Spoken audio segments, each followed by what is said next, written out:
Visakha police barracks మైదానంలో 77వ గణతంత్ర దినోత్సవ వేడుకలు సోమవారం ఘనంగా నిర్వహించారు. జిల్లా కలెక్టర్ హరేంద్ర ప్రసాద్ పాల్గొని జాతీయ పతాకాన్ని ఎగరేశారు. అనంతరం పోలీసులు గౌరవ వందనాన్ని స్వీకరించారు.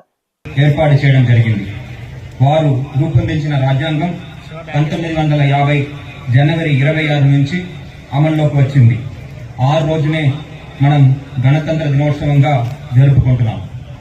77వ గణతంత్ర దినోత్సవాన్ని ఘనంగా జరుపుకుంటున్న ఈ శుభ సందర్భంలో జిల్లాలో అమలు అవుతున్న వివిధ అభివృద్ధి మరియు సంక్షేమ కార్యక్రమాల వివరాలని మీ ముందు ఉంచుతున్నాను.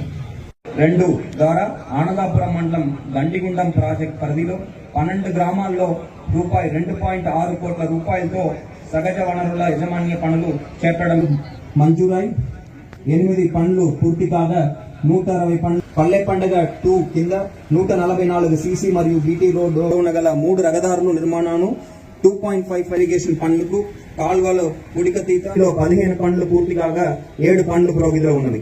37 కోట్ల రూపాయలు రుణ సదుపాయం కల్పించడమైనది. డిసెంబర్ 15 500 మంది ఎస్సీ విద్యార్థులకు వసతి కల్పించడమైనది.